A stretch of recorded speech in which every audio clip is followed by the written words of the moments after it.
कामं वगैरे आवरून झाले, अंघोळ वगैरे केली आणि त्यानंतर म्हटलं मी जे काय शॉपिंग केलेली आहे ते तुमच्यासोबत शेअर करावं. तर दिवाळीसाठी मी ही घेतलेली आहे ट्रेंडिंगवाली साडी. तशी अजून एक घेतलेली आहे, पण ती ऑर्डर केलेली आहे. ऑन द वे आहे, ती आलेली नाही अजून. आल्यावर तुम्हाला शेअर नक्कीच करेल. तर इथे आता बाकीचं तर साडी वगैरे दाखवली आणि आता ह्या माळा वगैरेसुद्धा लावायच्या राहिल्या होत्या. त्याआधी म्हटलं नवरोबानी आणलेलं आहे राशन, तर राशनमध्ये काय काय आणलेलं आहे ते चेक करावं किंवा काय असेल नसेल तर ते त्यांना पुन्हा एकदा लिस्टमध्ये सांगावं की हे नाही आहे, हे आलेलं आहे.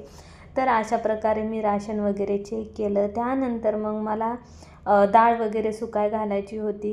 चणा डाळ म्हटलं आता शेव वगैरे करायला लागेल ना, तर मी आता ह्याचे लाडू वगैरे काय करणार नाही आहे. तर फक्त शेव वगैरे जे काय मुलं खातात तेच करणार आहे. त्यानंतर डब्यातून काढलेलं आहे तेल काढल्यानंतर म्हटलं मैदा वगैरे चाळून घ्यावा आणि दिवाळीच्या फराळाची सुरुवात केलेली आहे तर गोडाच्या पदार्थापासूनच करावी. त्यामुळे मग आता मी शंकरपाळे करायला घेतलेले आहेत. तर रवा आणि मैदा गाळून घेतलेला आहे, सोबतच साखरसुद्धा वाटून घेतलेली आहे आणि कडकडीत असं मोहनसुद्धा घातलेलं आहे. तर मोहन घातल्याच्या नंतर ते मोहनसुद्धा त्यामध्ये व्यवस्थित असं चमच्याने हे करून घ्यायचं आहे, हलवून घ्यायचं आहे त्याला आणि त्यानंतर मग थोडंसं थंड झाल्याच्या नंतर त्या हाताने गाठी वगैरे ते तेलकटाच्या गाठी वगैरे असतात ना, तर त्यासुद्धा काढून घ्यायच्या आहेत. बाय द वे तुमची दिवाळीची तयारी कुठपर्यंत आलेली आहे? तर माझी तरी आता स्लो चालू आहे. तर आज आहे धनतेरस, तर धनतेरसच्या तुम्हा सर्वांना खूप साऱ्या शुभेच्छा.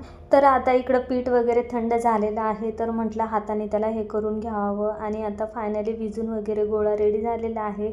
थोडं 15 ते 20 मिनटं मी जरा त्याला झाकून ठेवते. शंकरपाळ्याच्या पिठाचा गोळा भिजतोय तोपर्यंत म्हटलं चिवडा वगैरे करून घ्यावा आणि हे इकडे असे झालेले आहेत माझे शंकरपाळे. त्यानंतर म्हटलं आता चला सायंकाळची वेळ झालेली आहे, माळा वगैरे ज्या काय आहेत त्या लावून घेऊयात आपण. तर इथे दरवाजाला मी ह्या माळा लावलेल्या आहेत आणि बाहेर खिडक्यांना त्या झेंडूच्या फुलांच्या माळा लावलेल्या आहेत. म्हणजे त्या आर्टिफिशियलच आहेत, पण त्या दिसायला खूप सुंदर अप्रतिम दिसत आहेत त्या. आणि मग बाहेर मी ह्या अशा काय माळा लावलेल्या आहेत.